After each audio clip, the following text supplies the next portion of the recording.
Hello, I'm Dr. Matthew Sim. This is Lecture 1B, Sources, Types, and Patterns of Innovation. The learning outcomes are 1. Explain the role of innovation in building competitive advantage in organization. 2. Identify the power of creativity as the underlying process for innovation. 3. Explain the dimensions used to distinguish types of innovation that have different impact on the industry's competitors and customers. 4. Characterize technology cycles in relation to user adopters categories.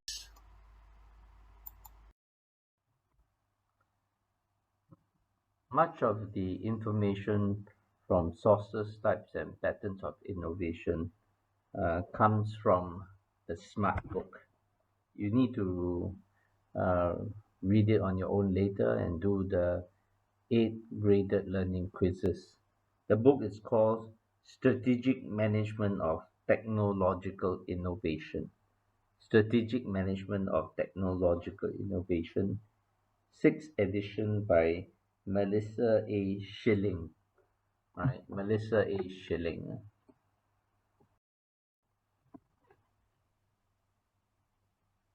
Okay, now we're talking about technological trajectory. Okay, it means a path a technology follows through time is its technological trajectory. All right, basically, it used to represent the technological rates of performance improvement or its rates of adoption in the marketplace. Right. The first part is how good is this technology compared to other technology. The second part is rate of adoption is how quickly customers stick to this new technology.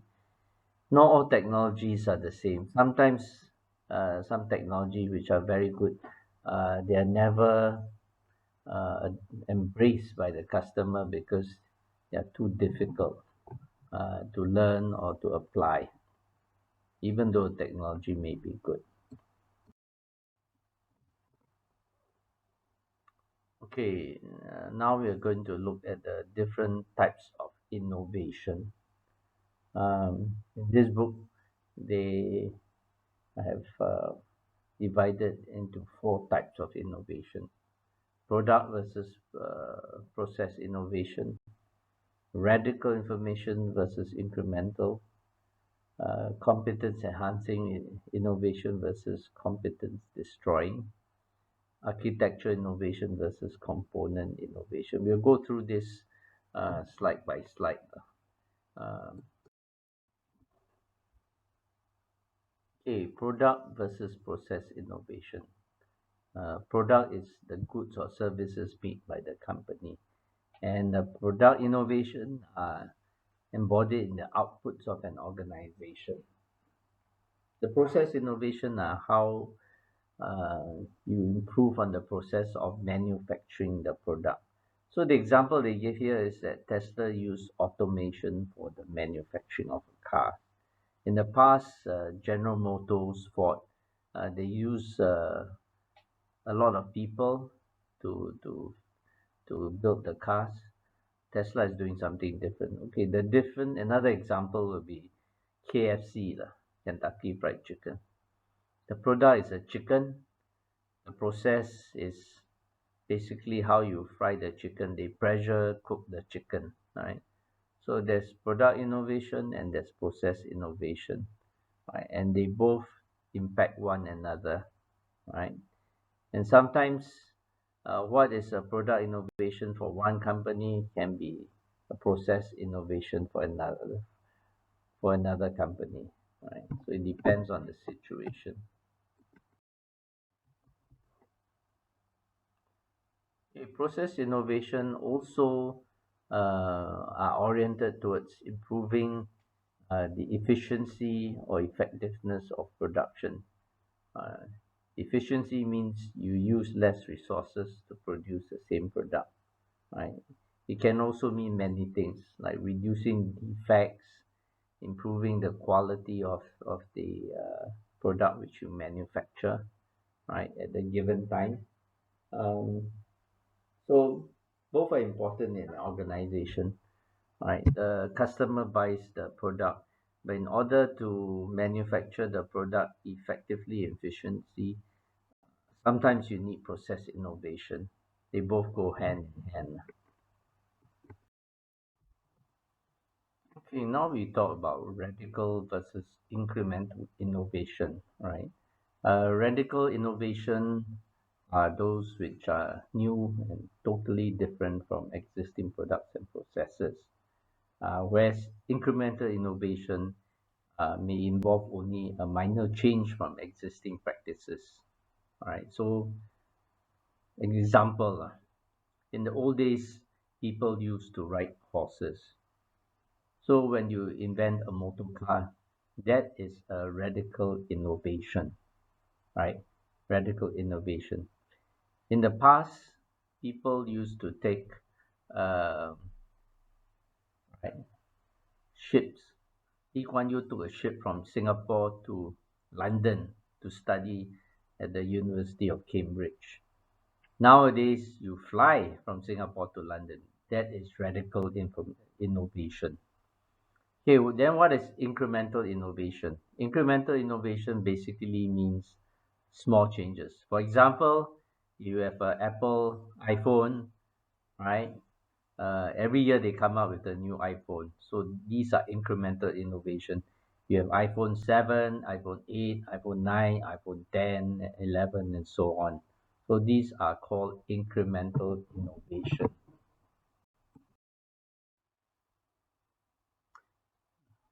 Number three is competence enhancing versus competence destroying innovation.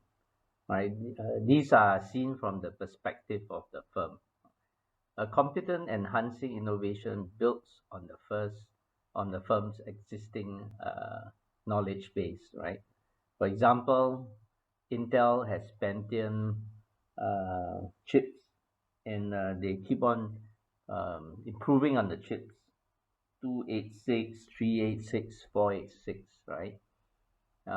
Every time they build a new chip, it builds on the base of the company's existing skills, experience, and knowledge. Okay, competent destroy innovation from a company's perspective is those which renders a firm's existing competencies obsolete, right? So totally obsolete. So they cannot compete. For example, digital cameras more or less destroyed Kodak, right? So firms have to keep up with technology and improve, or else they will be made redundant.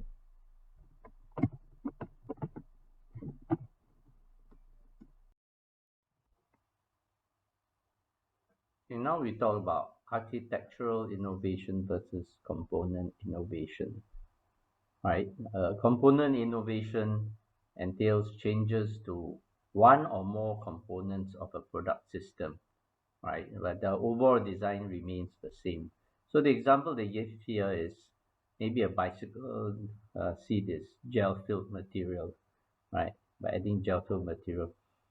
Another example would be your computers. They keep on upgrading the chip inside. Computer laptop remains the same, but the chip changes. And architectural innovation, on the other hand, entails changing the overall design of the system or the way the components interact. So the example they gave in the book is maybe the high wheel change to a safety bicycle. A more simple way to think about it could be that in the old days they used to fly propeller planes. I remember I took a propeller plane within US from one small city to another, and then the jet plane came along. So it's the change is a bit more different, right?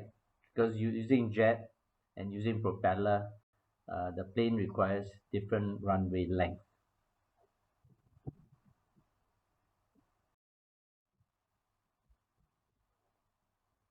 Now we are talking about technology S curves, right? Both the rate of technology's improvement, that's the first one, and its rate of diffusion to the marketplace follows an S-shaped curve. Diffusion to the marketplace means the number of people using the technology, right? They both follow S curve. So the first example, rate of technology improvement, right? If you look at the y-axis is performance and x-axis is effort. The technology improves slowly at first because few people understand it, and maybe it's new to the scientists. And then suddenly it accelerates as greater understanding increase. People share what they have learned, and there's more understanding of technology, there's more application. So it shoots up. And then after that, it tapers off as it approaches its limit. Most things have a limit, right? So the performance of technology has a limit as well. In the same context, the diffusion of the market, the acceptance of market also follows an S curve. Okay, not all technologies reach their limit in the S curves, right? Sometimes they may be displaced by new discontinuous technology. Discontinuous technology fulfills a similar market needs by means of an entirely new knowledge base. It's a totally new technology, but it serves the same market. Okay, and then the technology discontinuity may initially have lower performance than the existing technology. Incumbent means existing, right? So it depends on the situation. And sometimes companies, firms, they are reluctant to adopt new technology because they already have investments in the existing technology, right? So the improvements may be slow. So it depends on the situation. Okay, now we talk about S curve in technology diffusion. All right, diffusion means acceptance by the marketplace, by customers. Right, the adoption sometimes is slow because the technology is new, it's unfamiliar. Then, as it becomes better understood, that it accelerates, right? And then after a while, the market is saturated, and the rate of new adoption declines, right? Sometimes that's the case. And technology diffusion tends to take far longer than information diffusion, right? For a couple of reasons. Because the technology may require complex knowledge or experience, or the technology may require complementary resources to make it valuable, right? So sometimes the technology by itself needs other resources. So the example they give here is this. The camera, right, is not valuable. It's not valuable without film. You're talking about the old types of camera, the old film where it's made of silver elements. Okay.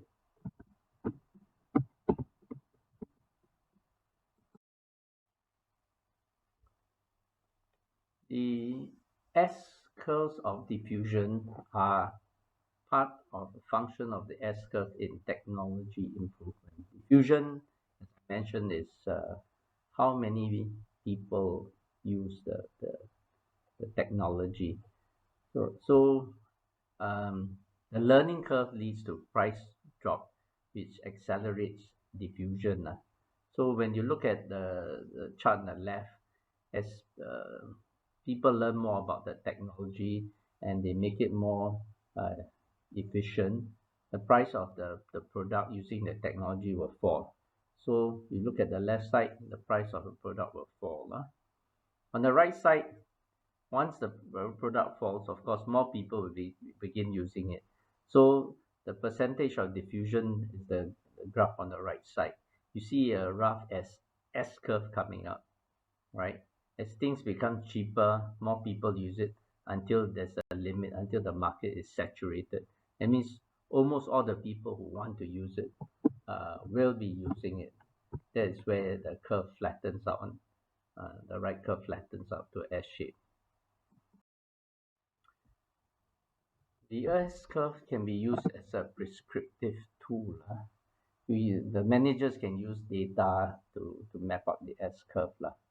Right? But there's a limit for use as a prescriptive tool, because the true limits of technology may be unknown. That's point one. Number two, the shape of the S-curve may be influenced by changes in market component technology or complementary technology. It's not standalone. Complementary technologies are other technologies which build on your existing technologies. And firms that follow the S-curve too closely sometimes end up switching technology too soon or too late. So you just use it as a guide, but it's not foolproof.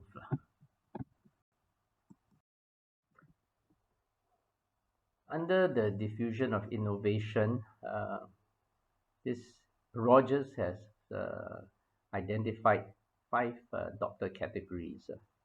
Two are shown here. The first one is innovators.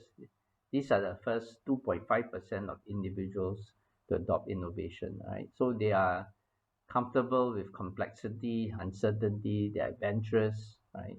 They try new things, right? They could be what you call your influencer lah. Then you have the early adopters. They are the next 13.5% to adopt the innovation, right? They're integrated in the social system and great potential for opinion leadership, right? And they make excellent missionary for new products. Missionary means they go out and extol the virtues of the product or services. The other three categories by Rogers, which is listed here, uh, early majorities are the next 34%, right? They adopt the innovation slightly before the average member of the social system. The late majority are the next 34%, right? They may not adopt the innovation until they feel pressure from their peers, and the laggards are the last 16%, right? They base their decision on past experience, and they have almost no opinion leadership, laggards. So you think about yourself, where do you fit into all these five categories, right? Some people love technology. When the first, they will want to get the latest uh, handphone, right? They want to try and test the latest technology. If they want to do that, they are innovators and early adopters. But if they are like most people, they are usually either in the early majority or the late majority, right? Those are people who are more, well, they tend to be more cautious in life. So where are you in this category? Think about it.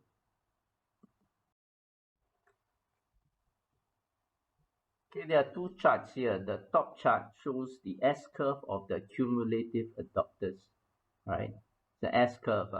If you look at it, the innovators, early adopters, early majority, late majority, laggards. You look at the percentage on the right side of the top curve.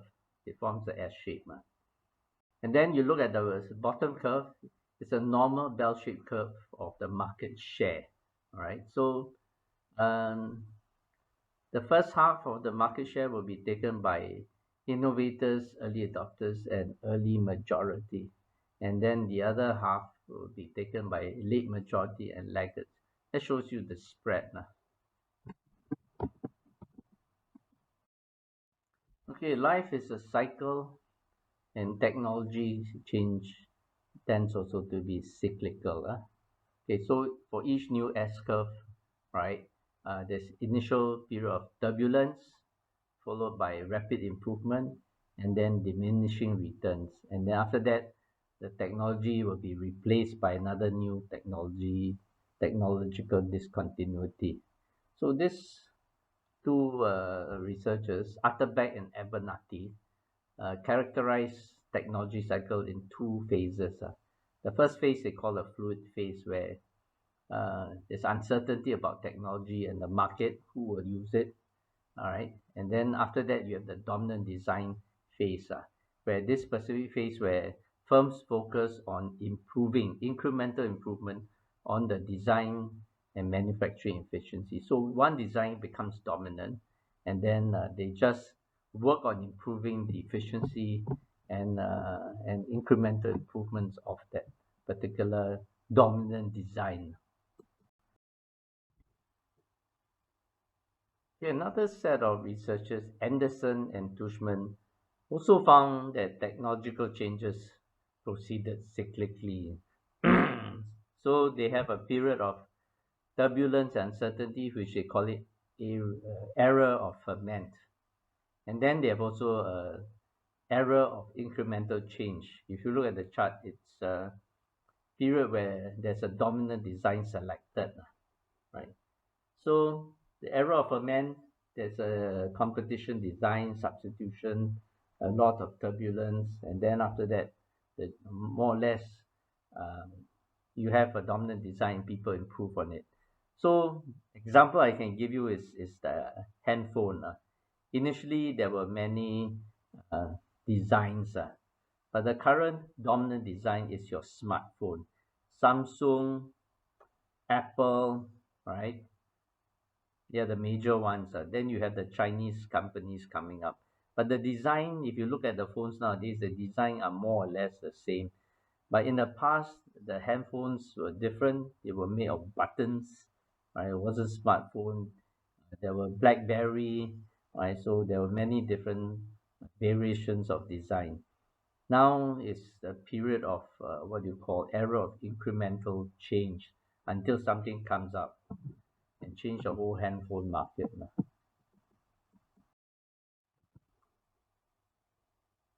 Anderson and Tushman found that the dominant design always rose to command the majority of market share unless the next discontinuity arrived too early. For example, the dominant handphone market now is Apple. Apple came up with the dominant design. Samsung also has quite a major share of it.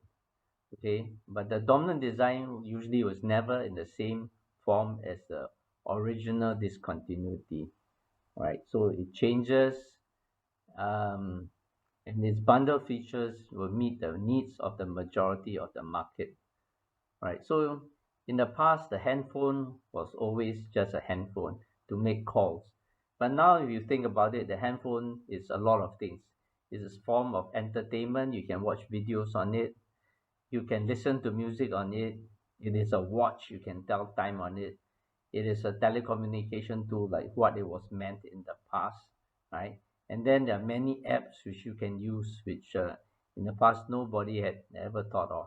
Okay, so the other point is that the era of incremental change, firms will cease to invest in learning about new alternative design, but they'll focus on how to on developing competency related to the dominant design. What they're trying to do is to maximize their profit at this stage until the next discontinuous technology comes in.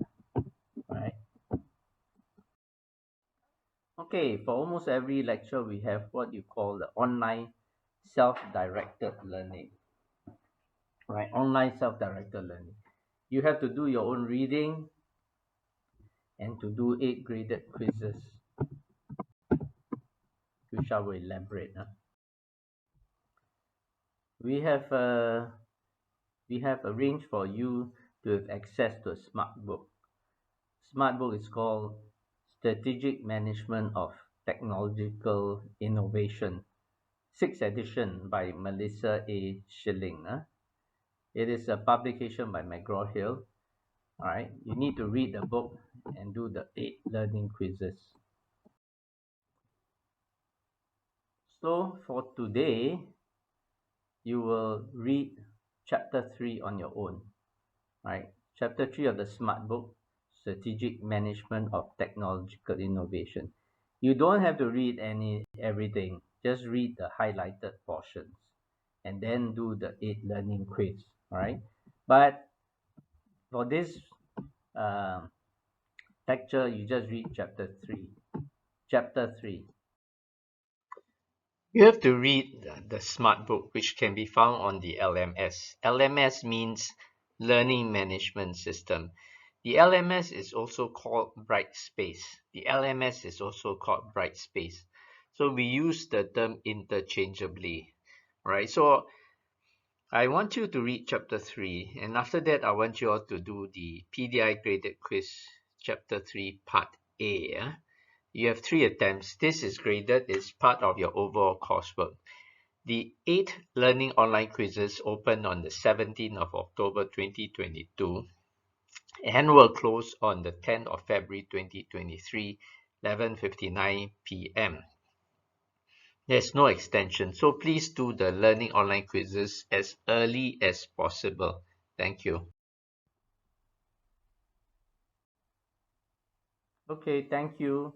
This is the end of PDI Lecture 1B. B for Bravo. B for Bravo. 1B. Thank you for listening. This is the end. I am Dr. Matthew Sim. I see you next time. Goodbye and boom.